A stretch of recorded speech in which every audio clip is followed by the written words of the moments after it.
ये कि वो डेथ हो चुकी थी उनकी, वो जीवित हो गई। जीवित हुई है। 3 घंटे बाद उसको हल्की से सांस आई। हे बालाजी, आखिर कैसे एक मरी हुई लड़की जिंदा हो गई, भक्त भी है हैरान। दोस्तों, आप लोगों ने YouTube पर बागेश्वर बाबा की बहुत सारी वीडियोस को देखा होगा, जिन्हें देखकर आपके दिमाग में ये सवाल आया होगा कि आखिर बागेश्वर धाम की सच्चाई क्या है। क्या वाकई में सुंदर चेहरे और माथे पर टीका लगाए ये शख्स जिन्हें लोग बागेश्वर बाबा कहते हैं, वो एक सच्चे बाबा हैं, या फिर ये भी बाकियों की तरह ही ढोंगी है। दोस्तों, आज की इस वीडियो में मैं आपको बागेश्वर धाम और बागेश्वर बाबा की पूरी सच्चाई बताने वाला हूं, और साथ ही जानेंगे कि आखिर कैसे एक मरी लड़की बागेश्वर धाम में जिंदा हो गई, जिसे देखने के बाद आपके भी होश उड़ जाएंगे। क्या सच में इनके पास कोई शक्तियां हैं, या ये लोगों को बस यूं ही पागल बनाते हैं? बस मेरे साथ वीडियो के एंड तक बने रहिएगा।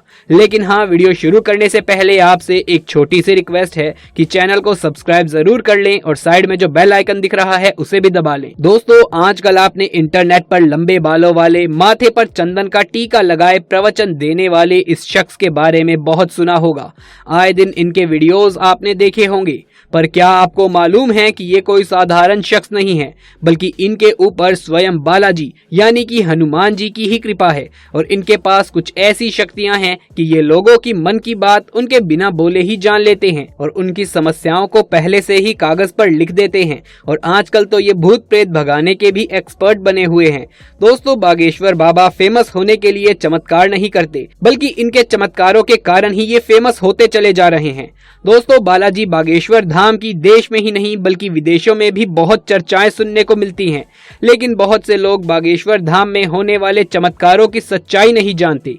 बागेश्वर धाम की सच्चाई की बात करें तो आपको बता दें कि यहाँ के महाराज श्री धीरेन्द्र कृष्ण शास्त्री जी, जिनको आज पूरे देश में बालाजी सरकार के नाम से जाना जाता है, उनका जन्म छत्रपुर के एक छोटे से गांव में हुआ था। ये एक ब्राह्मण परिवार से ताल्लुकात रखते हैं, लेकिन क्या आपको मालूम है कि आज धीरेन्द्र कृष्ण शास्त्री जी, जो कि पूरे देश में एक महान विद्वान और गुरु जी के रूप में जाने जाते हैं, असल में दोस्तों धीरेन्द्र कृष्ण शास्त्री जी भगवान शिव जी के अवतार हनुमान जी के परम भक्त हैं, और उन्होंने 12 साल की छोटी सी उम्र में ही बालाजी की सेवा करना शुरू कर दिया था। और उसी तपस्या का प्रभाव है कि आज वो किसी भी इंसान के कष्टों को बिना बताए ही पर्चे पर लिख देते हैं, जिसे देख लोग हैरत में पड़ जाते हैं कि आखिर बाबा को उनके कष्टों के बारे में उनके बिना बताए ही कैसे मालूम चल जाता है।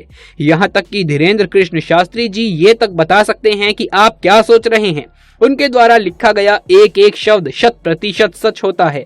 आज तक कोई भी उन्हें झूठा साबित नहीं कर पाया। जब ये बात लोगों के बीच प्रचलित हुई तो बड़े बड़े न्यूज चैनल वाले बागेश्वर महाराज की और उनके दिव्य दरबार की शक्तियों के बारे में जानने के लिए उनके धाम पहुंच गए। लेकिन मीडिया वालों की बोलती तो तब बंद हो गई जब खुद बागेश्वर बाबा ने उनकी पोल खोल कर रख दी, जिसके बाद मीडिया वालों को बागेश्वर धाम से नतमस्तक होकर उल्टे पांव वापस लौटना पड़ा। हालांकि वो साथ में बागेश्वर बालाजी महाराज से आशीर्वाद लेकर भी आए।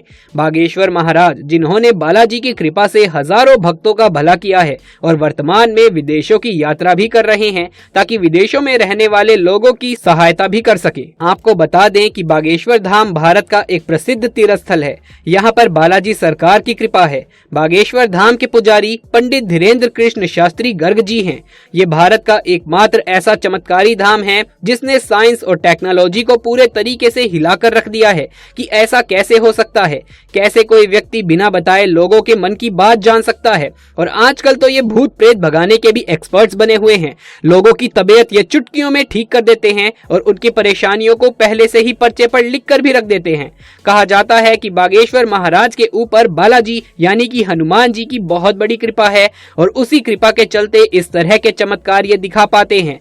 और कहा जाता है कि बागेश्वर सरकार का एक अदृश्य सेनापति भी है जो भूतों को भगाने में इनकी मदद करता है। कहा जाता है कि इनका अदृश्य सेनापति किसी को दिखाई नहीं देता। बागेश्वर बाबा को ये सेनापति बालाजी महाराज की कृपा से प्राप्त हुए हैं। तो आजकल बाबा जी लोगों के भूत प्रेत जिन भी उतारने लगे हैं, और इससे संबंधित एक बात आजकल सामने आ रही है, जिसके मुताबिक इन्होंने एक मरी हुई लड़की को जिंदा कर दिया। तो आइए जानते हैं कि आखिर कैसे एक मरी लड़की जिंदा हो गई। दरअसल बागेश्वर धाम में घटी ये घटना 11 जुलाई की घटना है। है।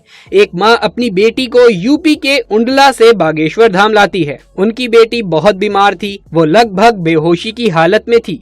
उनकी बेटी के इलाज के लिए सभी डॉक्टर्स ने हाथ खड़े कर दिए थे कि ये अब नहीं बच पाएगी। लड़की पर भूत बाधा थी। माँ बेटी को लेकर जैसे तैसे बागेश्वर धाम आती है। भूत बाधा काफी परेशान करने लगती है। वो लोग जैसे तैसे मंदिर की परिक्रमा पूरी कर लेते हैं। फिर दोनों अन्नपूर्णा के भंडारे के पास पहुंच जाती हैं और उस दिन भीड़ बहुत ज्यादा होती है, जिस कारण माँ बेटी का साथ छूट जाता है और भीड़ में बेटी के ऊपर से 3-4 हजार लोग गुजर जाते हैं, जिससे माँ चिल्लाते हुए इधर उधर भागने लगती है। फिर 1-2 घंटे बाद उसको उसकी बेटी तो मिल जाती है, लेकिन तब तक बेटी की मौत हो जाती है। बेटी को मरा देखकर माँ और जोर जोर से चिल्लाने लगती है और वहां पर भीड़ इकट्ठा हो जाती है। लोग उस बच्ची को देखने लगते हैं। सब कहते हैं कि ये लड़की तो अब मर चुकी है। माँ का रो रो कर बुरा हाल हो जाता है। बागेश्वर धाम का दरबार चल रहा था, तभी वहाँ का एक कर्मचारी वहाँ गुरुजी के पास जाकर उन्हें इस सारी घटना के बारे में बताता है। तभी गुरुजी कर्मचारी को भभूति दे देते हैं और कहते हैं कि जाओ इस भभूति को उस लड़की के मुख में डाल देना। फिर कर्मचारी वहाँ लड़की की माँ को भभूति दे देता है और कहता है कि इसे लड़की के मुख में डाल दो। माँ जैसे ही बच्ची के मुख में भभूति डालती है तो उसके 3 घंटे बाद उसकी सांस चलने लगती है और लड़की सीताराम बोलते हुए खड़ी हो जाती है। अब इस बात में कितनी सच्चाई है ये तो हम नहीं कह सकते, लेकिन हाँ दोस्तों, ये चमत्कार, ये शक्तियाँ इनके अंदर यूं ही नहीं आई हैं, बल्कि इसके लिए धीरेन्द्र कृष्ण शास्त्री जी ने कठोर परिश्रम किया है। तब जाकर वो बागेश्वर महाराज के तौर पर पूरी दुनिया में प्रसिद्ध हैं। दोस्तों, बागेश्वर धाम का इतिहास बहुत पुराना है। बागेश्वर धाम की सच्चाई के बारे में बताते हुए लोग कहते हैं कि बागेश्वर धाम मंदिर चंडेल कालीन है और सन 1986 में गांव वासियों द्वारा इस मंदिर का निर्माण करवाया गया था और उसके उपरांत ग्राम गढ़ा के बाबा सेतु लाल गर्ग चित्रकूट से दीक्षा लेकर अपने गांव गढ़ा में प्राचीन कालीन मंदिर पहुंचे। उसके बाद वो राम कथा के साथ साथ झाड़ फूक का काम करने लगे और इसी तरह बागेश्वर धाम चर्चित होने लगा और कई बार विशाल भंडारे के आयोजन किए गए, जिसमें बागेश्वर धाम की लोकप्रियता और भी ज्यादा बढ़ती चली गई।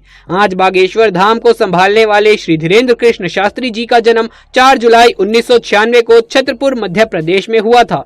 जब वो छोटे थे तो उनका बचपन भी साधारण बच्चों की तरह ही बीता। घर वाले आर्थिक रूप से मजबूत नहीं थे, जिसके कारण इन्होंने बचपन में कई सारी परेशानियों का सामना किया, लेकिन हनुमान जी के प्रति इनका प्यार इतना ज्यादा था कि ये हनुमान जी की भक्ति में लीन हो गए, जिसके बाद इन्हें कुछ भी दिखाई नहीं देता था। सालों तक इन्होंने हनुमान जी की भक्ति करी और आज हम सभी उस भक्ति का परिणाम देख सकते हैं, जहां बागेश्वर महाराज अपने भक्तों को अपनी शक्ति से एक नया जीवन दे देते हैं, उनके दुख तकलीफ दूर कर देते हैं, उनके जीवन से जुड़ी सच्चाई उनके सामने रखते हैं ताकि ज्यादा से ज्यादा लोग चिंता मुक्त होकर बेहतर जीवन जी सके।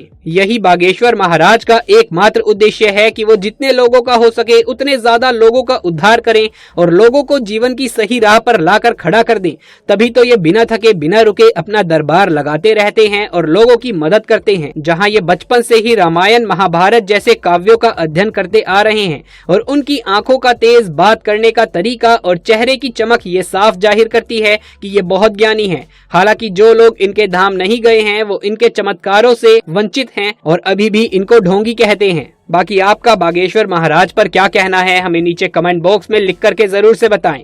यदि ये वीडियो पसंद आया हो तो इसे एक लाइक करके अपने दोस्तों और रिश्तेदारों में ज्यादा से ज्यादा शेयर कर दें। कमेंट बॉक्स में जय बागेश्वर धाम लिखना बिल्कुल भी ना भूलें। आगे भी ऐसे वीडियोस देखते रहने के लिए चैनल को सब्सक्राइब कर लें। जल्द मुलाकात होगी आपसे किसी अगली वीडियो में, तब तक के लिए आप सभी का धन्यवाद।